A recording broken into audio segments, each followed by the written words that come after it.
The tantalizing promise of quantum computers is that they can do certain tasks exponentially faster than classical machines. And the quantum supremacy experiment is proof that this is indeed the case. Di beberapa tahun mendatang, kita akan disuguhi sebuah teknologi komputer yang sangat canggih, yang sangat memanjakan kita, yaitu komputer kuantum. Komputer kuantum ini akan mengubah dunia kita, mulai dari pembuatan baterai, gaming, kesehatan, bisnis, transportasi, bahkan kita semakin memahami alam semesta kita. Mengapa? Karena komputer kuantum kinerjanya sangat cepat. Performanya berkali-kali lipat dari komputer konvensional yang kita pakai sekarang. Komputer kuantum ini kinerjanya sangat cepat. Bahkan misalnya pada tahun 2019, Google melaporkan bahwa komputer kuantum mereka Sycamore dapat menyelesaikan suatu tugas dalam waktu 200 detik, kurang dari 4 menit, yang akan memakan waktu selama 10.000 tahun bagi komputer klasik paling canggih saat ini. Kecepatan yang gila, bukan?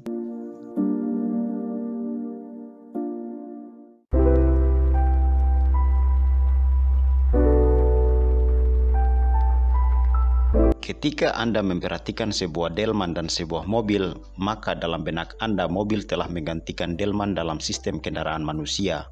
Selain lebih cepat, mobil jauh lebih praktis, lebih bertenaga dan bisa memuat lebih banyak muatan ketimbang delman. Inilah yang namanya revolusi dalam industri kendaraan. Analogi ini cocok untuk menggambarkan bagaimana sistem komputer kuantum akan menggantikan sistem komputer konvensional di masa depan. Dan komputer kuantum sangat berbeda dengan komputer konvensional. Jika komputer konvensional kita bayangkan sebagai delman, maka komputer kuantum dibayangkan sebagai sebuah mobil.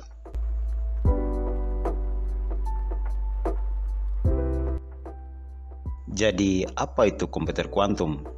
Dilihat dari namanya saja, kita bisa tebak bahwa komputer kuantum adalah komputer yang sistem kerjanya dibangun atas prinsip-prinsip fisika kuantum atau mekanika kuantum. Berbeda dengan komputer klasik yang menggunakan bit atau 0 dan 1 atau bilangan biner untuk menyimpan dan memproses informasi, komputer kuantum menggunakan qubit atau quantum bit yang dapat berada dalam keadaan superposisi dan entangled untuk melakukan operasi penghitungan secara paralel dan efisien. Nah, apakah Anda masih bingung dengan konsep bit? Oke, mari saya jelaskan terlebih dahulu apa itu bit.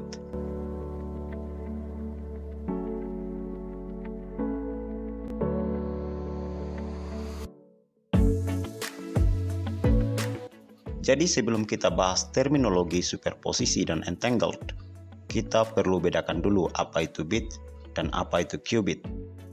Selama di sekolah pada mata pelajaran fisika, tepatnya di kelas 12 SMA, kita sudah mempelajari sistem bilangan, di mana ada sistem bilangan desimal, bilangan biner, oktal, dan heksadesimal.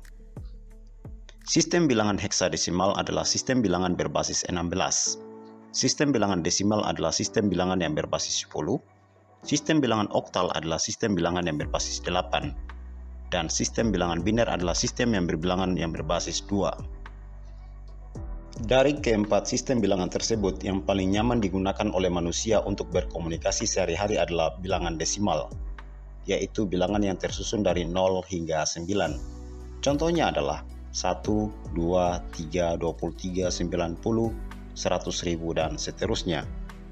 Sedangkan sistem bilangan biner adalah sistem bilangan yang dipakai dan dimengerti oleh sistem komputer konvensional yang kita pakai sekarang. Bilangan biner atau binary digit atau disingkat bit itu tersusun dari 0 dan 1. Bit dalam komputer konvensional menyatakan hanya ada dua kemungkinan. Bit bekerja seperti saklar lampu. Dalam artian sebuah bit bisa menyala atau padam. Sebuah bit bisa bernilai 1 atau 0, benar atau salah. Bit juga sebagai sebuah satuan adalah jumlah informasi yang dapat dibawa oleh dua pilihan yang mempunyai kemungkinan yang sama.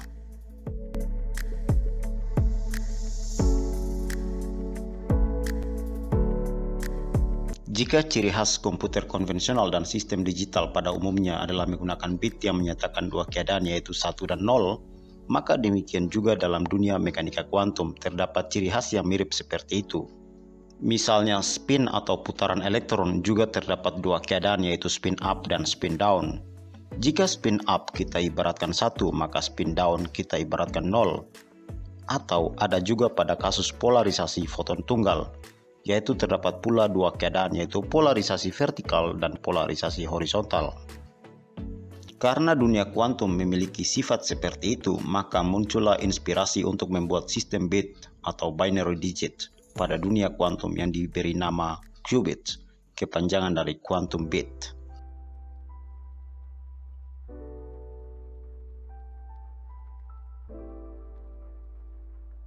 Sedangkan dalam sistem qubit sangat berbeda. Mekanika kuantum mengizinkan qubit untuk berada antara 1 dan 0. Sedangkan angka atau keadaan di antara 1 dan 0 itu sangat banyak, bahkan tak berhingga banyaknya. Mengapa seperti itu? Karena qubit merepresentasikan dua sifat kuantum, yaitu memiliki sifat superposisi dan entangled. Pascal bit stores information as a 0 or 1, and a quantum bit can be both 0 and 1 at the same time. If you have two quantum bits, then there are 4 possible states that you can put in superposition. With 3 qubits, it's 8, 4 qubits, it's 16. It grows exponentially. Oke, sekarang kita jelaskan dulu apa itu sifat superposisi dan apa itu sifat entanglement. Keadaan superposisi adalah konsep dalam mekanika kuantum yang menggambarkan keadaan suatu sistem kuantum yang dapat berada dalam dua atau lebih keadaan secara bersamaan. Dalam sistem kuantum, partikel seperti elektron atau foton dapat memiliki keadaan yang berbeda-beda, seperti spin atas atau spin bawah dalam kasus elektron. Dalam keadaan superposisi, partikel tersebut dapat berada dalam kombinasi dari dua atau lebih keadaan secara bersamaan dengan koefisien matematika tertentu. Konsep keadaan superposisi membedakan sistem kuantum dari sistem klasik, karena dalam sistem klasik, partikel hanya dapat berada dalam satu keadaan pada satu waktu tertentu. Namun dalam sistem kuantum, partikel dapat berada dalam banyak keadaan secara bersamaan dengan probabilitas masing-masing keadaan yang ditentukan oleh koefisien tertentu. Konsep dasar yang kedua sebagai dasar untuk menciptakan sebuah komputer kuantum adalah entanglement.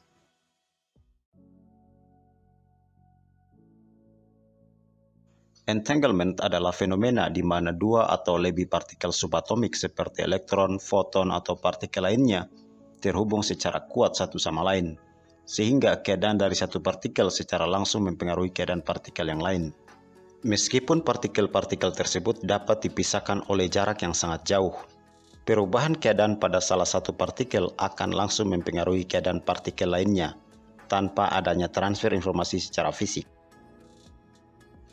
Contohnya, jika dua partikel yang terlibat dalam entanglement diberikan keadaan terkait atau keadaan terikat tertentu, maka perubahan keadaan pada salah satu partikel akan seketika mempengaruhi keadaan partikel lainnya.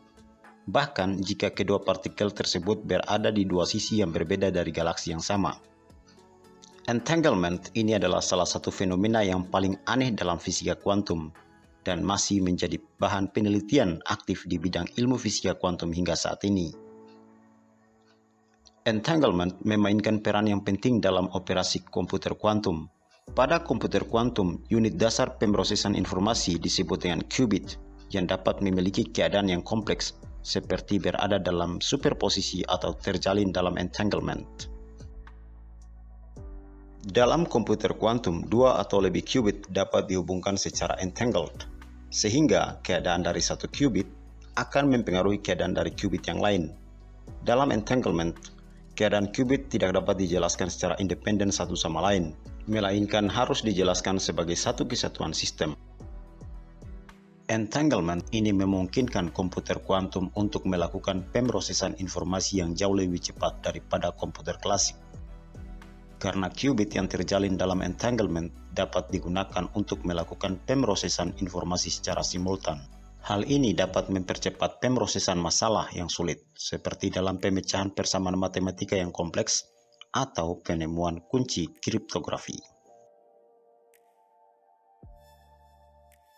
Meskipun entanglement memainkan peran yang penting dalam operasi komputer kuantum, Fenomena ini juga menyebabkan beberapa tantangan dalam mengembangkan komputer kuantum yang dapat digunakan secara komersial. Karena entanglement dapat mudah terganggu oleh gangguan lingkungan, seperti panas atau magnetisme.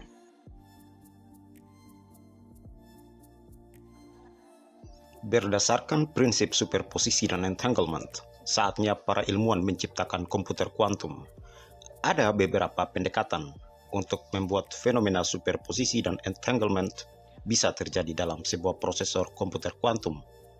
Yaitu yang pertama adalah dengan pendekatan teknologi semikonduktor, yang kedua menggunakan pendekatan optik, yang ketiga menggunakan pendekatan ion terperangkap, dan yang keempat adalah menggunakan pendekatan superkonduktor. Kapan komputer kuantum bisa dirilis ke publik? Meskipun komputer kuantum sudah ada dan terus berkembang, belum ada tanggal pasti untuk kapan komputer kuantum akan dirilis ke publik secara luas. Hal ini karena masih ada beberapa tantangan yang perlu diatasi dalam pengembangan teknologi komputer kuantum. Salah satu tantangan utama adalah masalah decoherence, yaitu kehilangan keadaan kuantum yang terjadi ketika qubit terhubung dengan lingkungan luar. Hal ini membuat sulit untuk mempertahankan keadaan kuantum yang stabil dan dapat diprediksi untuk operasi perhitungan kuantum yang kompleks. Selain itu, saat ini komputer kuantum juga masih memiliki jumlah qubit yang relatif kecil dibandingkan dengan kebutuhan untuk memproses informasi yang kompleks. Meskipun sudah ada peningkatan dalam jumlah qubit yang dapat diproduksi dalam beberapa tahun terakhir, masih perlu penelitian dan pengembangan lebih lanjut untuk meningkatkan jumlah qubit dan kualitasnya. Namun, beberapa perusahaan dan institusi riset telah membuat kemajuan dalam pengembangan teknologi komputer kuantum. Dan beberapa perusahaan seperti IBM, Google, dan Honeywell telah meluncurkan platform dan layanan komputer kuantum yang dapat diakses melalui cloud. Selain itu, beberapa perusahaan lainnya juga sedang mengembangkan teknologi komputer kuantum untuk aplikasi tertentu seperti kimia, optimasi, dan keamanan.